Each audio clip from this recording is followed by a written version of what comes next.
Hi everyone, Leslie O'Leary here. I am really excited to be with you guys here today, and I have put together a slide presentation to show how Frida Kahlo developed her style. She is one of those women who is very iconic and very well known with a distinct style. So without further ado, let's jump into the slideshow. Let me get it up for you guys and we will start. I will get a nice view.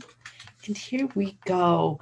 So I designed a doll for a class and I called it Feet, Why Do I Need You When I Have Wings to Fly? I just think that is such a beautiful saying.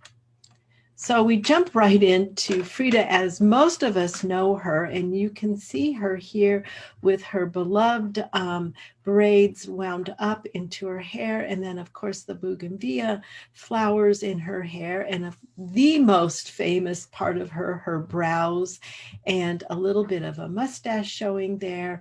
Also a pre-Hispanic figurine is what she is holding. She really loved her culture on both of her parents' sides, which I'll get into in a little bit. And you can see her cuff bracelet, her blouse, and the earrings. Let's go ahead and jump into this. I am my own muse. I am the subject I know best. The subject I want to know better. Frida Kahlo. So we're going to start in the 1920s with Frida. And now this was probably when she was in her late teens. She had just survived a horrific accident where she had a pole pierced through her pelvic region. She had broken many bones in her body. It was over a year of recovery. They didn't even think she was going to make it, and she did make it through. And I think this photograph really depicts that defiance and that will to live. So if we look at this, we see Frida right in the middle. Her shoulders are fairly squared, where you can see the other gals are a little bit more turned in. Also, let's look at the hairstyles of the women of this period of time. In the 1920s, these were the chica moderna. You can see Frida's hair is bobbed as well as the other gals in the picture, but also notice the part down the middle of her hair, which really depicts her friend over to her right side, and her sister sits on the other edge on the right side on the screen here. And look at her hair, a little softer, curls around the face, same with her friend next to her. Also look at her style of dress, because that's what we're going to really concentrate on in this slide presentation. Her sister, Christy, you can see has a flowered dress. You can even see the position of her hands softly sitting in her lap, while Frida's arms are crossed. Even her dress is a little bit more severe. My guess is even the bow tie around her neck mimicking the men's tie. During the 1920s, Mexico City was a thriving metropolis. It was booming. There were many, many cultures that came in, especially from Europe, and they also had a lot of Asian immigrants coming in. A lot of fashion from Europe was coming in, so it was really, really popular city to go to. And then over on the right side, you can see that there's a theater there. So during the 1920s, this is when people were starting to go out to movies. Their income in this early period of time, they had a little bit more to spend on frivolous things, as we would term as movies. And so we're going to jump over and see how movies have a part to play in this. So here along the top, these are some Mexican actresses of the time period. You can see also the bobbed hair on everybody, and then the smoldering eyes. And then below is a picture of an American actress, Clara Bow. And this is just my take on it. You notice the very penciled in eyebrows, but bringing a real severity, a real framing of the face. And so just something to keep back of your mind. Did Frida have a play on this in her own way? here are two Mexican actresses that were very well known in through Europe and the United States, Dolores del Rio and Lupe Velez. Dolores del Rio was a little bit more of a conservative side. So you can see here how she has her bobbed hair, but she has the cloche hat, and I would say a more conservative dress for this period of time. Then Lupe Velez, she was one that was a little bit more frivolous, a little bit more outspoken.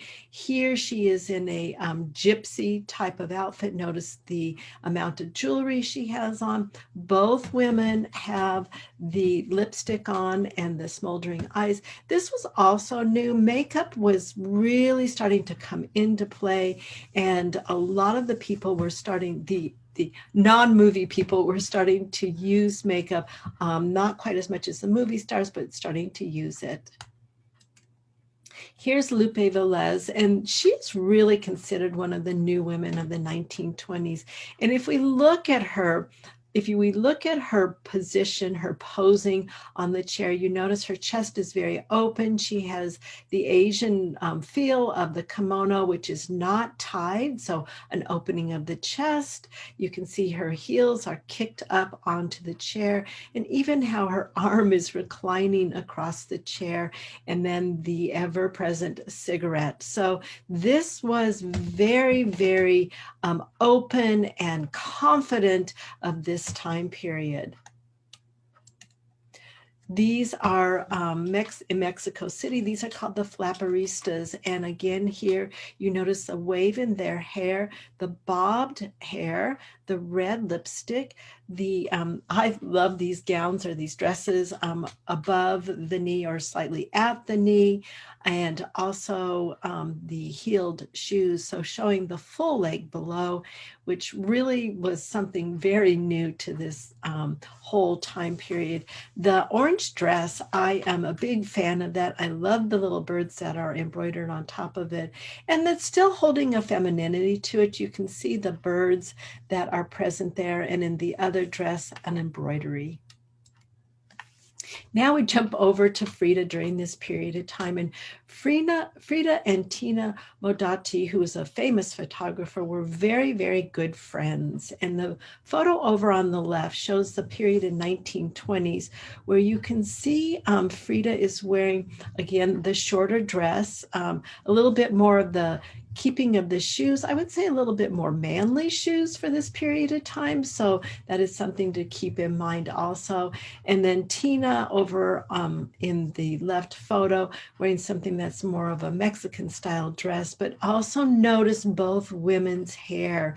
And at this point in Frida's life, she was starting to know what the camera could do for you. She was starting to know what dress could do for you and how to use both to her benefit. And I threw in this picture over of the right of Frida and Tina, and this is much later, and like you can see that Frida has developed her style by then. One of the things that was really interesting or unusual, I would say, is Tina was known to have had many dalliances with Diego, Frida's husband. And this seemed to happen quite a bit during their marriage, on both sides, I will say. So this is a very French-inspired Gosson look in the 1920s. You can see what this would look like coming out of France over on the right side.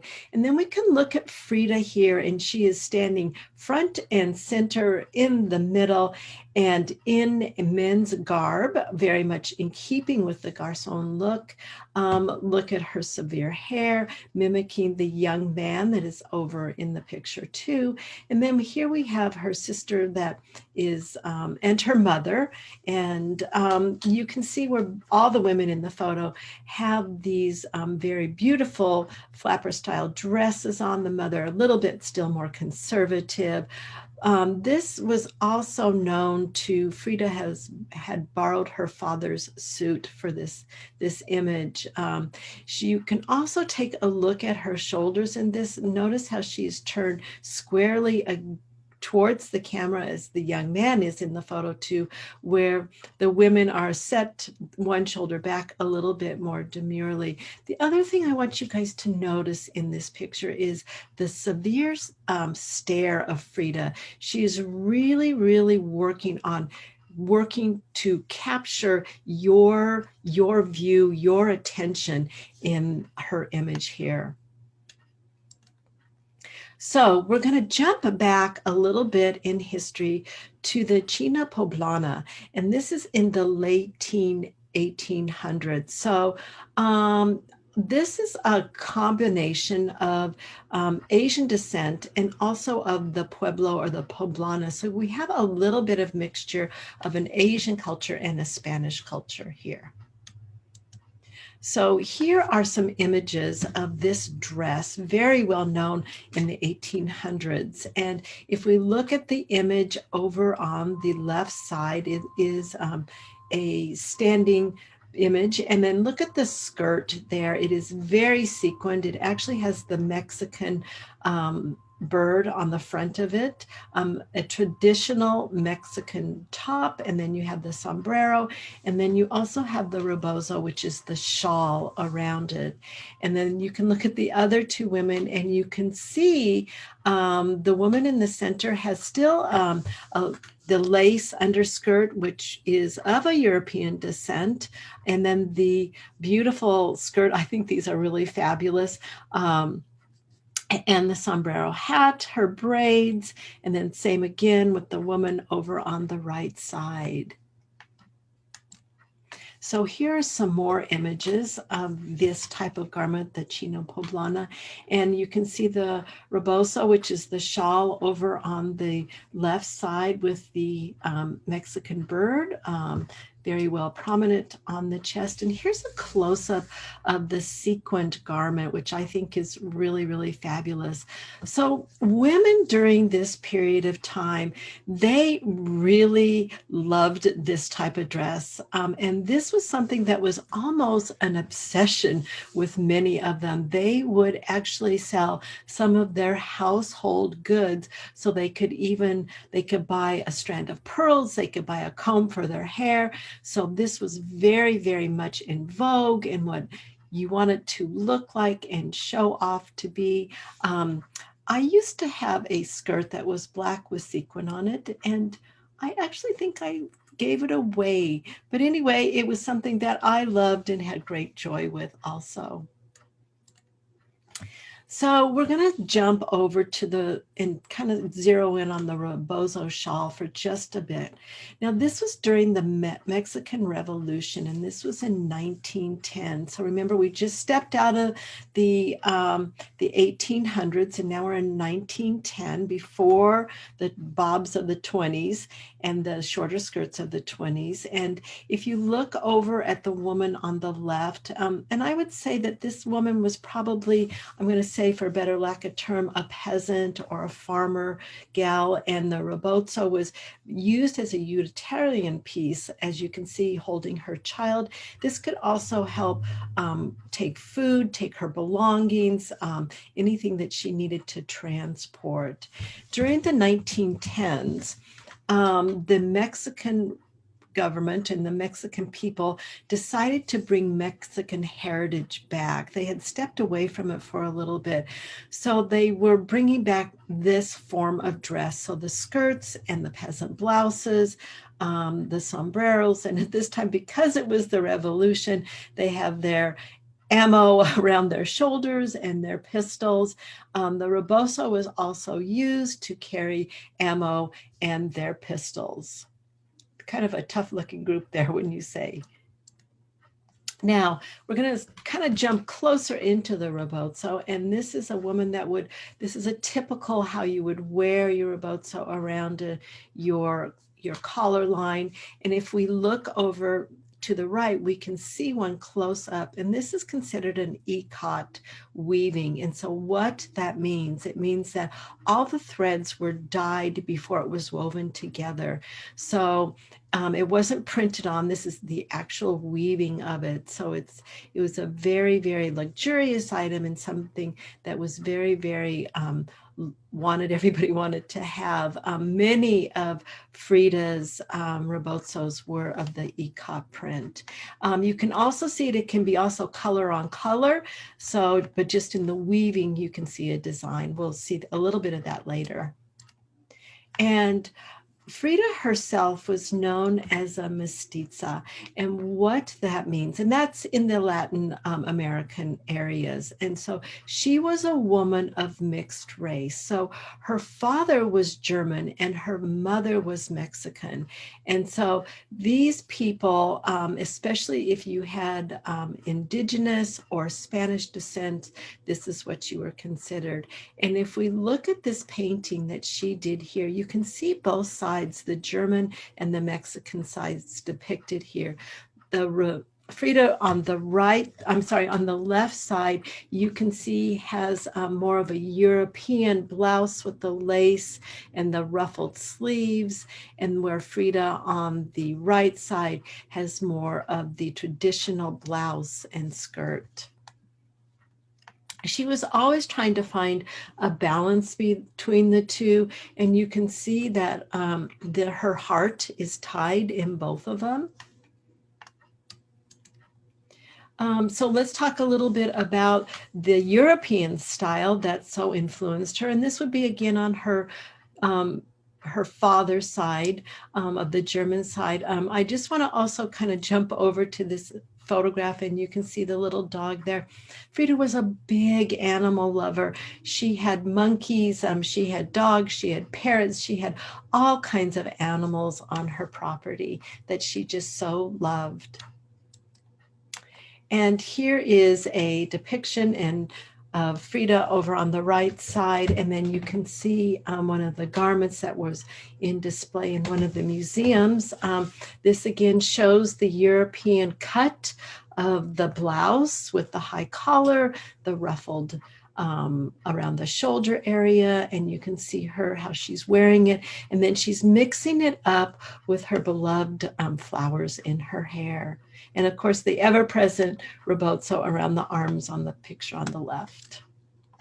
Here again, we have another blouse with the ruffled edge around the shoulders. And one of my favorites is Rick Rack, and that is there with the laciness also added in. And then the photo of her all in black here. This is well into her style. You can see the darkened eyebrows, her red fingernail polish and lipstick, which was present most of the time.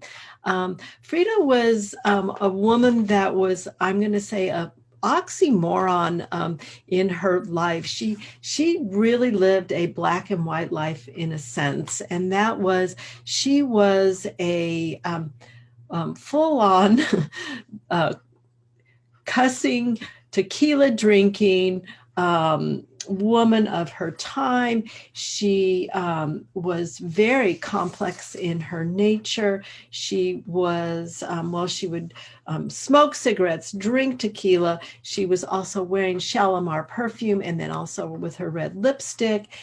She was also, as I said before, bicultural from her parents' side, which also included her to be biracial. She was also bisexual. She was also a staunch communist, which also makes up for a very interesting story to be an artist.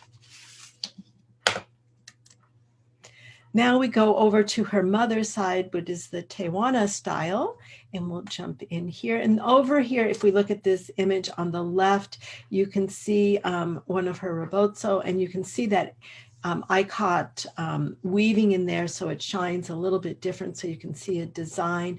The pre-Hispanic jewelry that she's wearing here is a jade necklace, which is unfinished, so it's not a polished stone, so it has a very rustic feel to it. And then the typical braids of the Tehuana people going down her back, and just a little bit of jewelry, just a little bit of earrings and one ring. And we're going to jump into her mother's family. So this is the Tehuantepec area. It's an isthmus, so it's sits in the middle here. As you can see, it's circled, and it was not that far from Mexico City, as you can see over onto the left of the map. And then over here are some women of that time period. This was very much a matriarchal society, and these women held their own stature in place. They had their own businesses. They were equal to men. They were very lovely in their dress. You can see a lot of this. They have the, which we'll get into, the framing of the white around their like the headdress that they're wearing. And you can see a little bit of the flowers in the hair, the large skirts with the white ruffle around the bottom, a little bit of jewelry, but just very opulent in style. And here are two closer pictures of the beautiful headdresses. This woman on the left, this is the day of her wedding. And then the woman on the right, this would probably be dressed up to go to an event of some kind. So these women were very revered in this society. And so they really looked at this headdress as sun rays surrounding the woman. So this was a beautiful way to visually see this. Also, again, look at the woman on the left. You can see the traditional blouse with the skirt with the white ruffle. So just keep that white ruffle in mind. And then a little bit of the rebozo looped around her arm. And here we have, we're jumping ahead to Frida when she married Diego, and I'm going to say that she was probably in her early 20s, just barely, and he was much older than her. This is their wedding day photo. A couple of things I want to point out in this photo is this was just a candid shot that they took. And so you can notice Frida has one of her earrings missing, and then she also is smoking a cigarette. And that is just something to kind of bring into play here. Then also, if we look at the fabric on her dress, now this is not a traditional Mexican gown or weaving of it. This would have been a fabric that was purchased either in Europe when she was with Diego or that was flown in. And so if we look at the fabrics over on the left side, this was from the then Soviet Union. So this is still during the 1920s. And then the fabric over on the right side, this would be a very contemporary piece from Europe. And if you look at Frida's dress, you can see that the print resembles one of these types of fabrics. She was also very, very aware of her own culture and where she lived. So a lot of times she would purchase fabric and then have seamstresses sew a dress for her from her own culture in her own town. So now here we have a photograph that would probably be put in your wedding photo album of Frida and Diego. And you'll notice here a little bit more demure Frida we have here. She has recaptured her earring, lost the cigarette. This has been a colorized image, and from what we can tell, this probably isn't colorized accurately. So what we see is a painting that Frida did of herself and Diego on her wedding day, showing the rebozo that she wore, which was probably more likely a magenta color. So this one over on the left is probably not quite accurate, but it's just, I think, really fun to see the before and after of Frida and the candid shot and Frida of where she is now.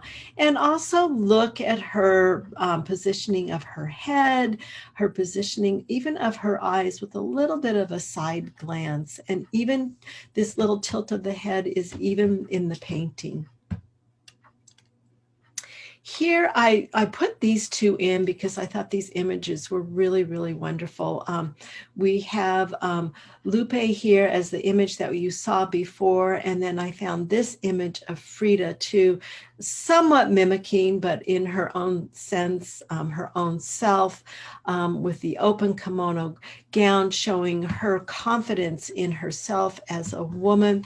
Also, take in mind the bowl of fruit that she is holding, especially in her lap area.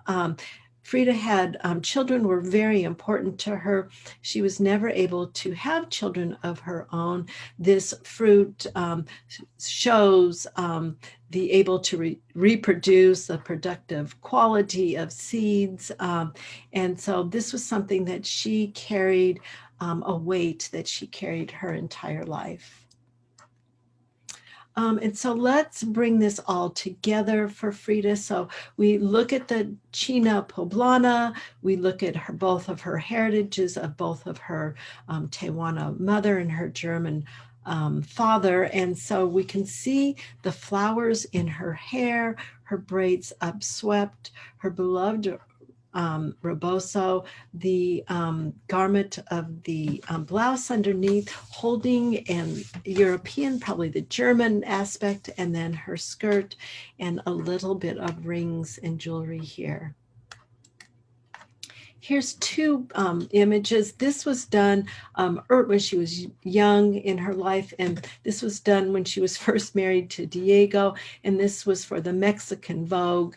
I love the size of that aloe vera in the back. It's absolutely ginormous, but her beloved rebozo above her. Notice again the beautiful German or European top with the skirt below. And then over here, another image of a standing still from a museum image. And then here is this garment with the skirt. And she ended up wearing longer skirts through her lifetime. As a young child, she had a really tough life. Before her accident at 18 that left her with the inability to have children, and also with back pain. And she had over 30 surgeries in her life to help with from that accident. But when she was 6 years old, she also had polio. So one of her legs was shorter than the other. So she always walked with a limp. So she did have shoes that helped her kind of stabilize that with a lifted heel on one of them.